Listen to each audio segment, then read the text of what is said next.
আপুনি নতুনকৈ বিজেপিত যোগদান কৰিলে আৰু আজি কৃষ্ণাই পদাৰ্পণ কৰিলে, আজি যিখন চাহ চিনাকি অনুষ্ঠান হ'ল সেই বিষয়ে অলপ কওকচোন, কেনেকুৱা আপোনাৰ মনোভাৱ? মই আচলতে আজিৰ পৰা 5 দিন হ'ল মই জইন কৰা বাছপেয়ী ভৱনত গুৱাহাটীত।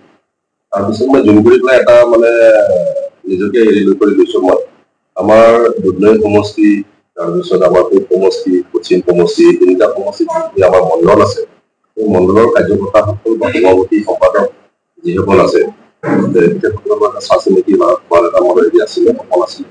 আৰু সেই মৰ্মে মই যোৱাকালি আমাৰ পৰিমল দাৰ লগত মানে টেলিফোনিক বাৰ্তা হওক, আৰু সেই মৰ্মে আজি মই একটা ডেটা মই আহিম বুলি কৈছোঁ। সেই মৰ্মে আহিলোঁ, আহি পেলাই চাহ চিনাকি হ'ল সেইখিনি, আৰু বাকী সংগঠনখিনি অলপ আগন্তুক ইলেকশ্যন আছে, তাত নিশ্চয় আপুনি টিকটৰ দাবীদাৰ হ'ব। সেইটো হাইকমাণ্ডে নিশ্চয় চিন্তা কৰিব। এই কথাটো এতিয়া হোৱা কথা নহয়, এতিয়া মই এইটো শ্বেয়াৰ নকৰোঁ। এতিয়া আমাৰ হাইকমাণ্ডে নিশ্চয় সেইটো সিদ্ধান্ত ল'ব, আৰু আমাৰ মণ্ডলবিলাকৰ পৰা কান্দি যাব। নিশ্চয় আমাৰ পূব সমষ্টিৰো থাকিব, বা পশ্চিমৰো থাকিব, বা দুধনৈৰো থাকিব, সেই দাবীদাৰটো আমাৰ 5-6জন থাকিবতো। তাৰে ভিতৰত হাইকমাণ্ডে যাক চিলেকশ্যন কৰি আমি মানি ল'ব লাগিব।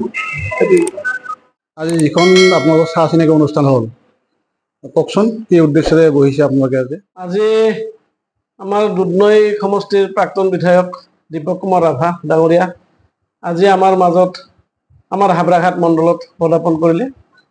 আমি হাবৰাঘাট মণ্ডলৰ বিষয়ববীয়াৰ লগতে সমূহ কাৰ্যকৰ্তাই নথৈ আনন্দিত হৈছোঁ। আৰু আমাৰ এই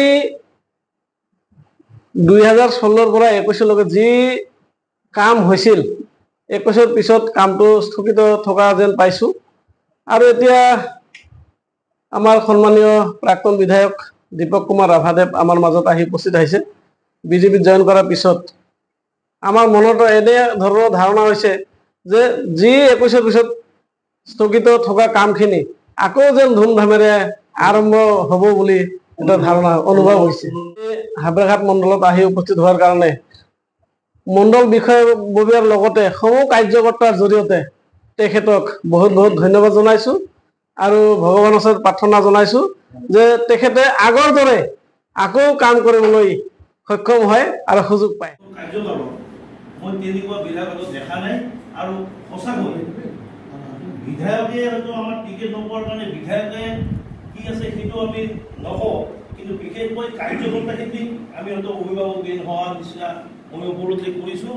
আৰু নিশ্চয় আজি আমি গৌৰৱৰ আৰু আনন্দৰ দিন, যেতিয়া আমি ছ'চিয়েল মিডিয়াত চাইছোঁ যে দীপক কুমাৰ ৰাভাই আমাৰ অতুল বিহাৰী বাজপেয়ী ভৱনত আমাৰ পাৰ্টি অফিচত জইন কৰিলে।